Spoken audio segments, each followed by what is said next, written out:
So, good day everyone. So, we are now on lesson 5 for our graphic introduction for graphics.py. So, for this subject, we're gonna be using graphics.py as our base library for our graphics programming. So, let me first introduce graphics.py. Uh, graphics.py, okay, is a simple object-oriented graphics library designed to make it very easy for novice programmers to experiment with computers in an object-oriented fashion. So, it was written by John Zell for the use of the book Python Programming: An Introduction to Computer Science and the rest.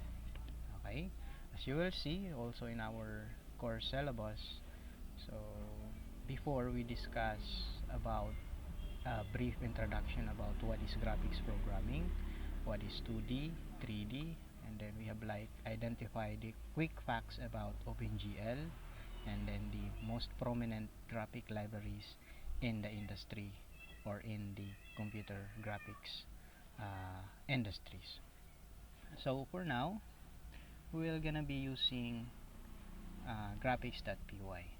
So to get started, uh, what we'll need is the graphics.py library itself, and then our editor of choice, which is PyCharm Community Edition. Okay.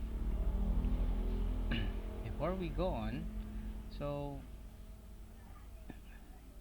uh, last meeting we have discussed about how to install the necessary libraries for graphics programming. It was like lesson 4, so installing Python for graphics programming and the needed libraries. So now finally we get to explore graphics programming using graphics.py. So without further ado, let's do the programming. Let's understand what is graphic programming using graphics.py. So first, let us head to our Python IDE or the PyCharm, and then we'll be creating a new project.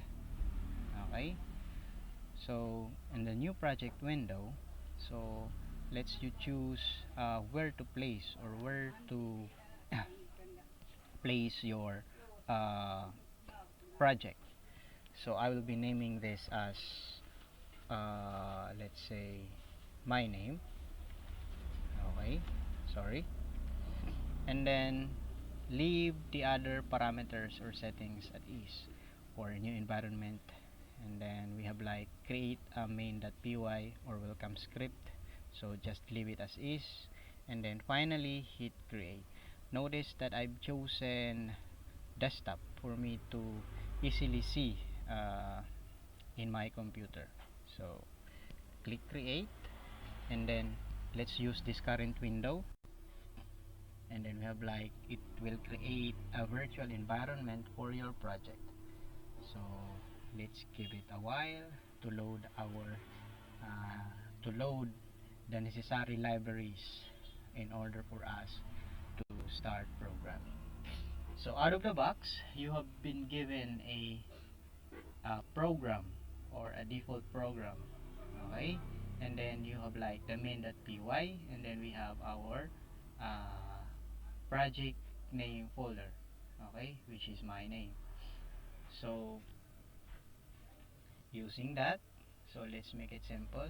Let's just see project files without including the IDE auto-generated files or folders. So let us also delete the entire code for our oops, I'm sorry. So we're gonna be creating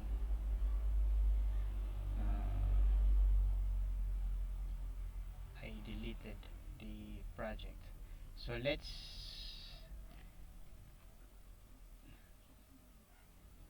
create a project. So project, so inside our project we have to create a new file called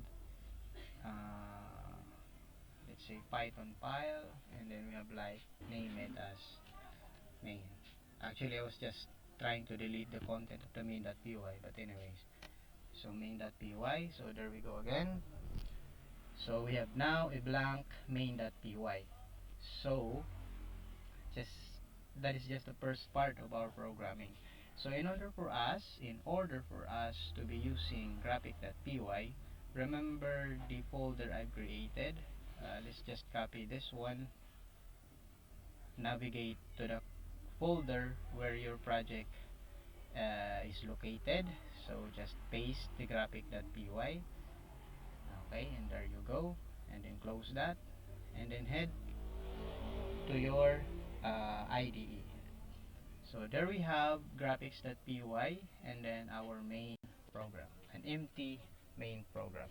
Now to start using graphic.py, so we're gonna be starting with, so if you happened to take a look on your module, so it is like graphic programming.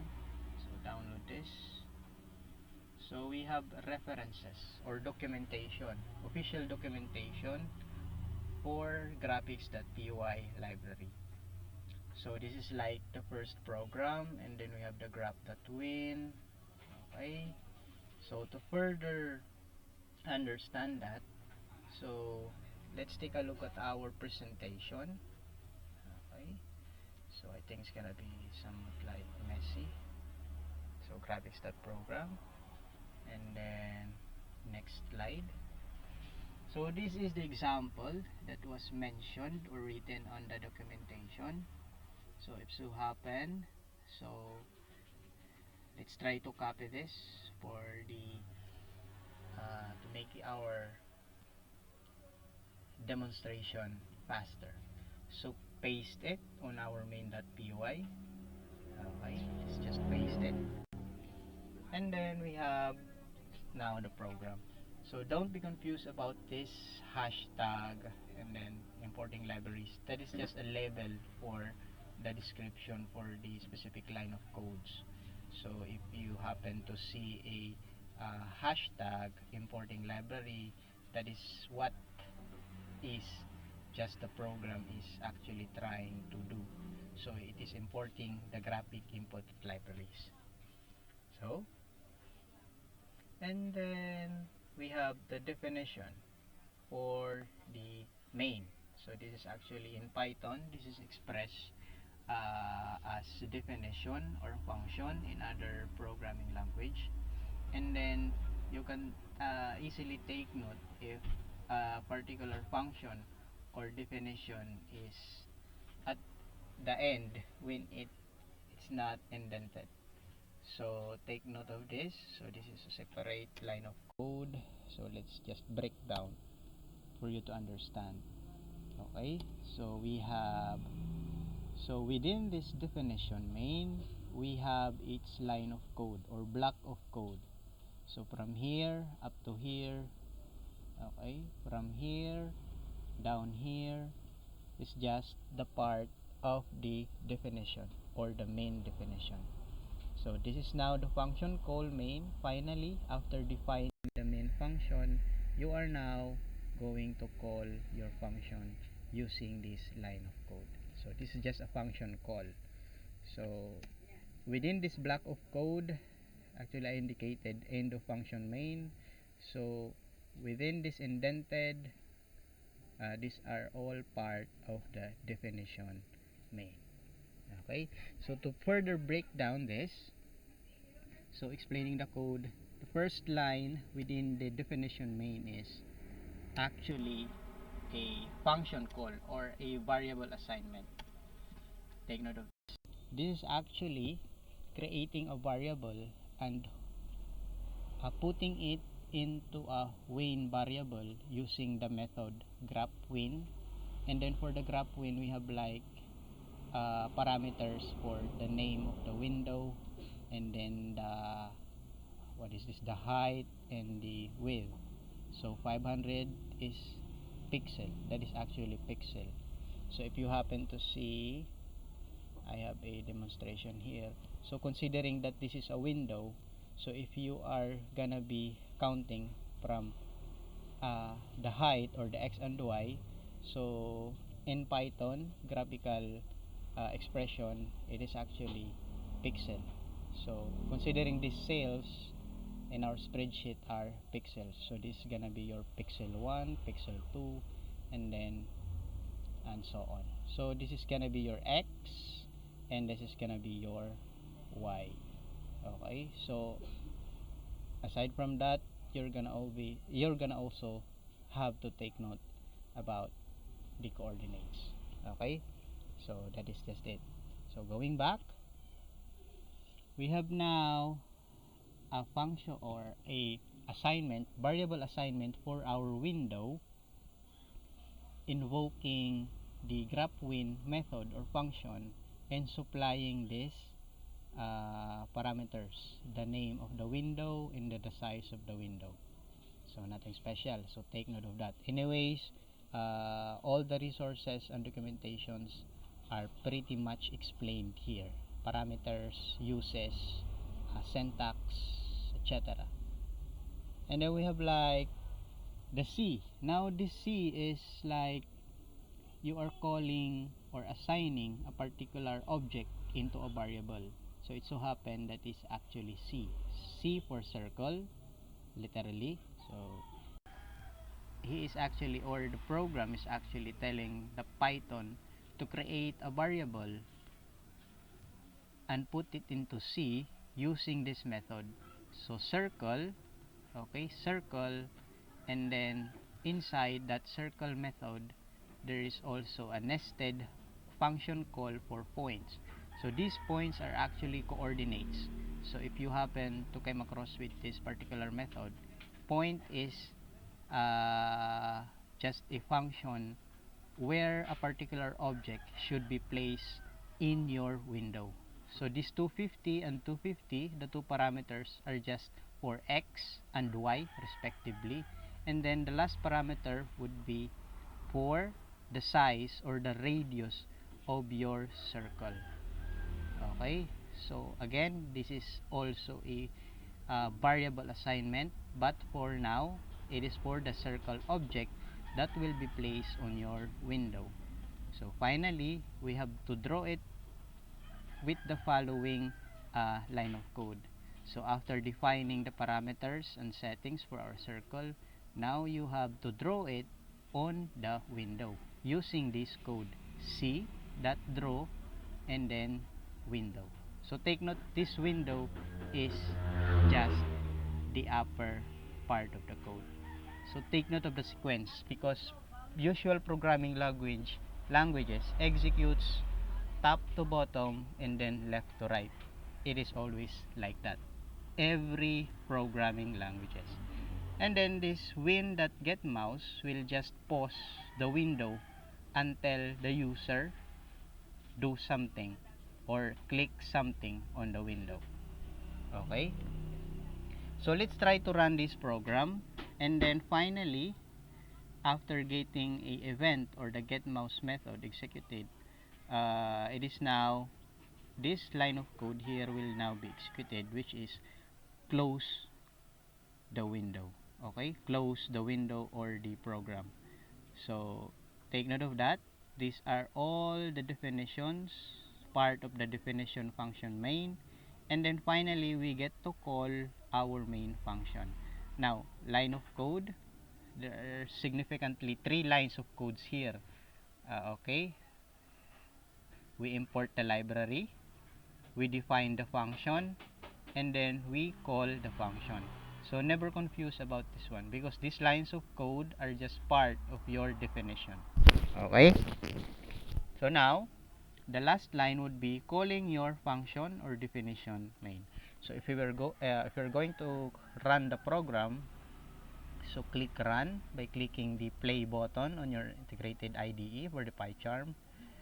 So if we run the program, you will get this kind of output. So take note, we have a circle, and then we have a window, and inside your window we have a circle. So let's try making the circle look bigger. Okay, so take note, like we said, we've discussed. So this is actually the radius. This will control the size of your circle from the very center of the circle up to its radius. So let's try making this 150. So take note. So now we have a bigger circle. So the 150 is actually the radius, the size, the distance from the center to the what you call to the circle. So that is the radius from the center to the point of the circle. I don't know what is, but to from this point up to this point is the radius. That is actually 150 pixels.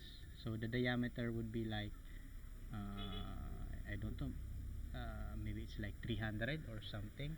Anyways, so 150 is gonna be like the radius value. Okay, now given that example from the module, now we'll be creating a face like object emoji.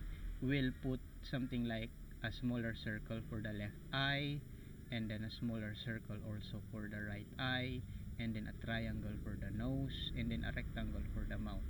Just for the sake of discussion, using the method or object methods for our graphic library, which is graphics.py. Now in doing that, uh, let's head to our code editor or window. So now we know it that this is actually gonna be our the big circle. The first big circle is gonna be our head. So that is the big circle is the head. Now for our left eye, uh, we'll be also using circle. It is okay to reuse variables within the block or line of code in Python. Once it's drawn, it's drawn. So it's okay to reuse C. So in doing that, we can also use C for circle, which is smaller for our left eye. So in doing that, there will be now computation. So circle, okay. So inside the circle, we have also a nested function called point, which is x and y, and then radius. So the radius would be smaller, of course, than the head. So let's put it like 20 to have it like a smaller circle. And then the points coordinates will be like we know it very well that our size of our window is 500 pixel, and then the position of our circle is centered within our window. Okay, so 250 is like the middle. This is for the x and y. So this is x and then your y. So we draw a circle for our head within x 250 and then y 250. Okay, having a radius of 150. So literally we are centering the circle within the window. So now for the eyes will be different. It's because we're gonna be making it appear at least reasonably to the left of the circle. Okay, to mimic that particular illusion of having like looking it's like an eye. So we'll compute the distance from the center to the leftmost.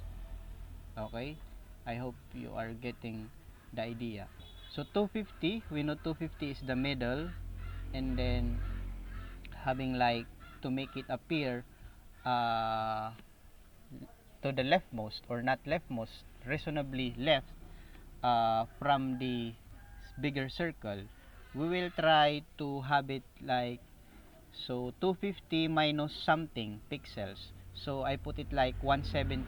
I know that this is gonna be like will be appearing left side of the circle. So 170 for our x, and then 200.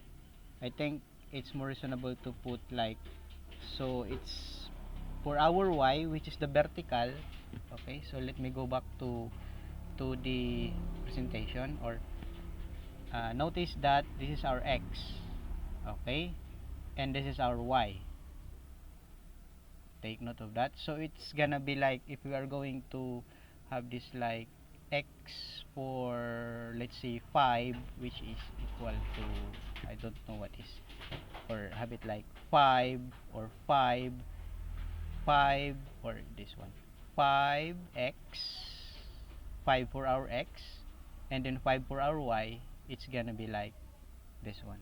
So going back, so I hope you're not confused. So going back, so in the case of our window, we know it that 500 pixels is the size of our window, and then the bigger circle is centered using the coordinates 250 for x and then 250 for y.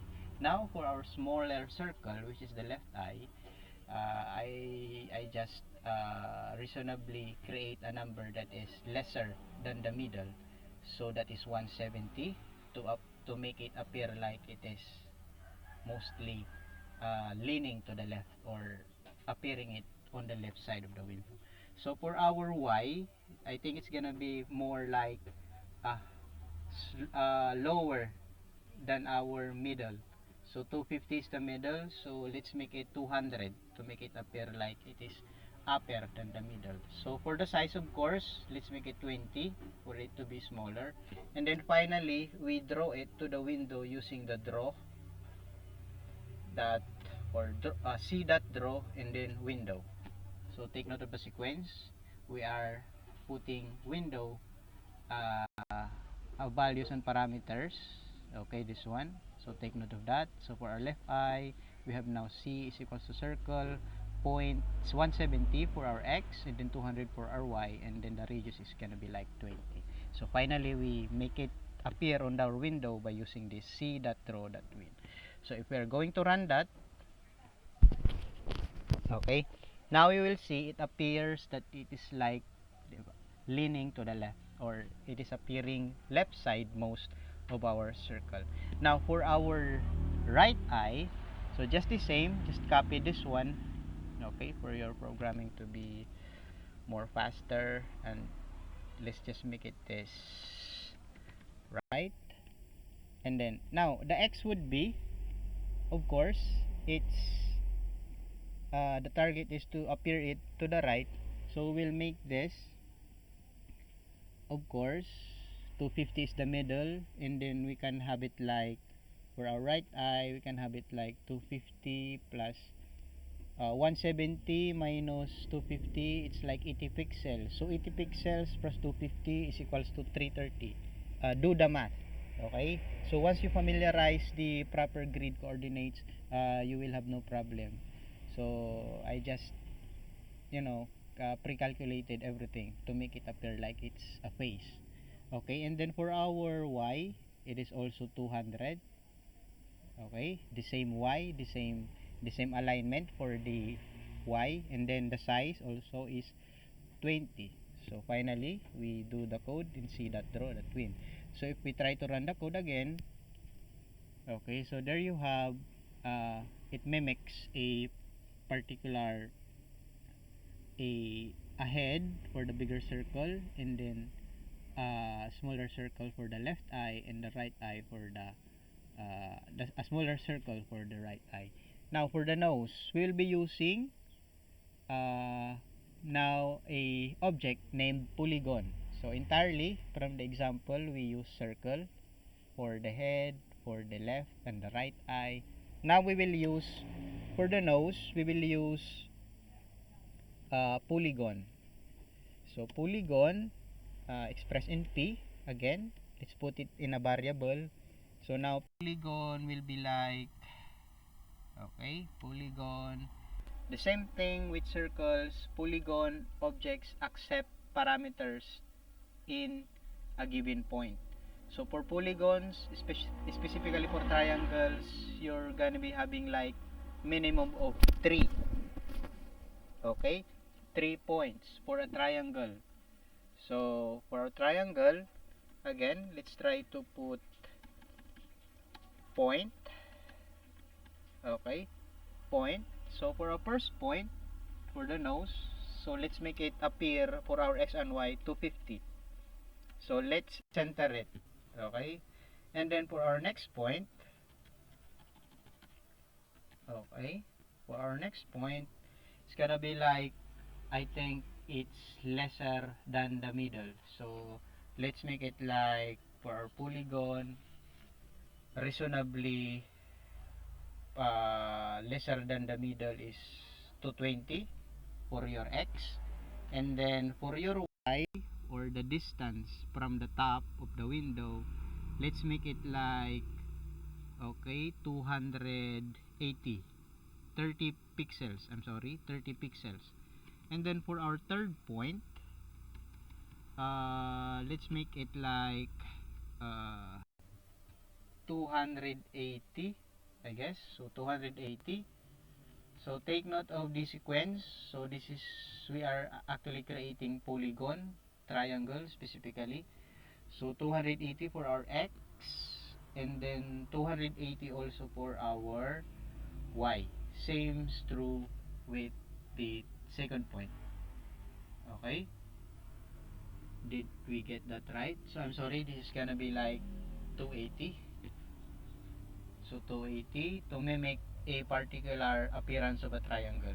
So take note of that. Anyways, documentations are presented in a concise manner. If you are having trouble understanding the parameters and then certain placement of parameters, you could always refer to the official documentation of graphics.py.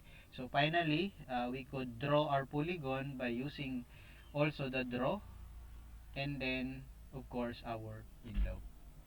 So that is for our nose. So never confuse with this placement. You need to understand the proper placement and the arrangement of pixels or grid coordinates. So it's just like you are having a graphing paper for this particular programming. So we have our nose.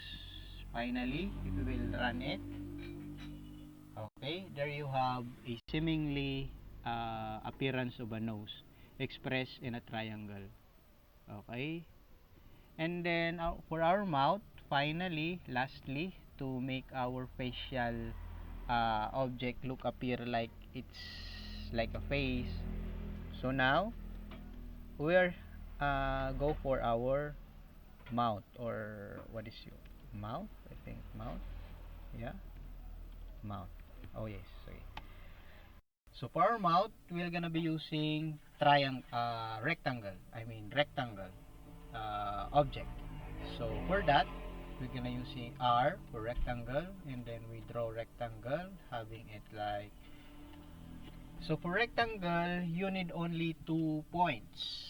So the upper left point or coordinates and the lower right point coordinates.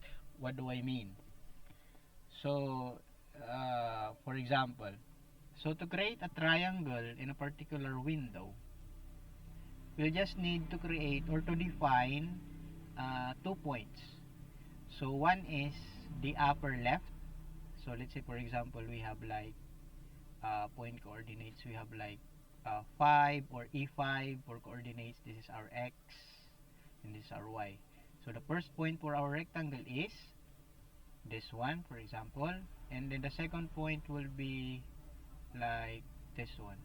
So the upper left and then lower right. Okay, so if you happen to see it, that is just the idea of the triangle facility on graphics.py. Okay, so although we can also express triangle in a way of polygon by defining different coordinates. I think it would be 4. So defining this one and defining this one. So for rectangle facility in Python.graphics, you just need 2 points. The upper left and then lower right point. So Python or the graphics.py will automatically treat this as a rectangle. So now, doing that, so given the fact 2 points is just needed, or two coordinates, and you have now your rectangle. So in doing that, let's head back to our editor. So for rectangle, as what the documentation said, if you find it hard, refer to the documentation. So there are only 2 points. So now my point is to make it more like appear to be like a mouth. So I would have for my X, I would have it like 220, lesser than the middle. And then for my Y, so it is like lower than the nose. So what is the nose? So 280 for the point for the nose. So I will have it like 330 uh, to appear that it is most likely be placed under the triangle or the nose. And then for our point 2, so having that, so for point 2 we have now again 220, so relatively it's gonna be bigger than the middle, so probably it's gonna be like 280. Okay, so I pre-calculated everything using the grid method on the Excel. So if you're kind of confused, you can always refer.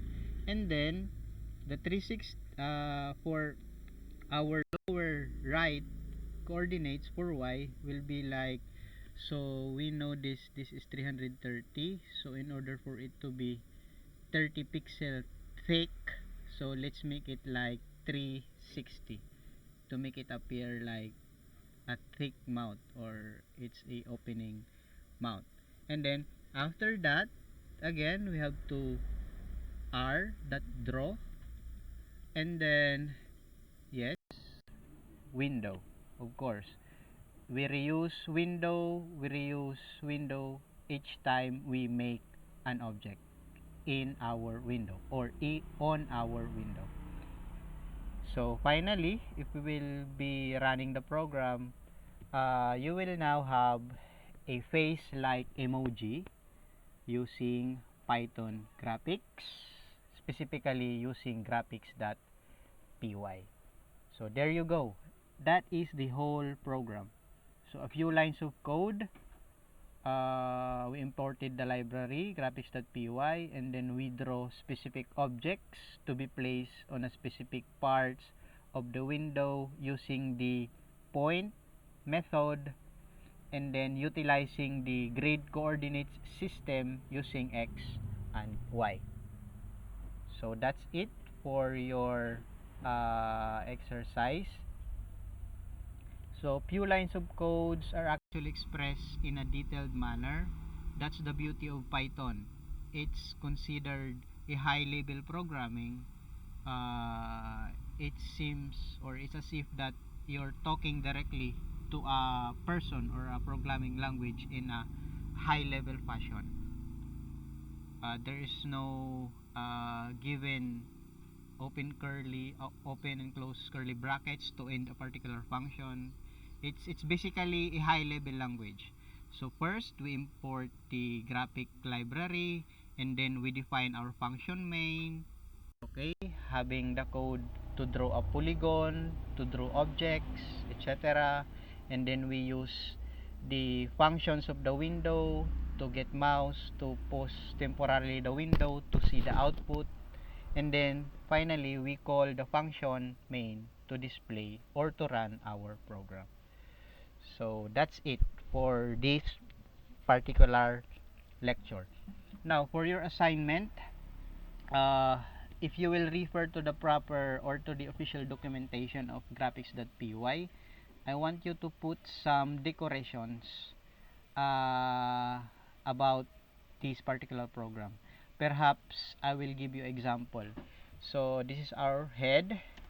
Now, for the circle or for the objects, there are a lot of functionalities or methods to tweak. Like for example, if I have to set a particular fill or color, I would have to like, see that set fill. Fill is gonna fill the object with a particular color of your choice. So for example, if we're gonna be filling it with pink, green, etc. So let's have it pink, Okay, so this is for your head, for the bigger circle. So C, circle, C that draw, set, fill, pink. So if we were going to run, so let's stop it first, and then if you're going to run, there you go. You have now a pink big circle head. Okay, so for your assignment, I want you to, or I would like you to, if you can, create other facial features like for the ears, and then for the eyes, if possible you could make it like in an oval shape, or for the teeth you can have it like a small squares within the rectangle to mimic the appearance of a mouth having teeth, etc., sort of those. And then probably you could place something like a hair for the head. Okay, and then probably a hat, or probably a long hair if you want to emphasize that this face object, emoji like face, is gonna be like a female or a male, etc. So sort of those things you need to improve, put decorations. So the code is clear, given you need you have to practice everything that is stated on the official documentations. Okay, so that's gonna be all. So I hope you get all of this. So graphic programming is just the arrangement or the placement of different objects in a particular window. So that is graphic programming. uh, it might be so overcomplicated or oversimplified, but that is how graphic programming work in a coding environment. Okay, so that's it. That would be all, and we have like tackled lesson 5 for our graphics programming. And then yes, actually we are finished up to lesson 6. So next time, or first you have to do your assignments and then create a reasonable output if you really understand graphic programming using objects and their respective methods. So yes, that would be all, and thank you.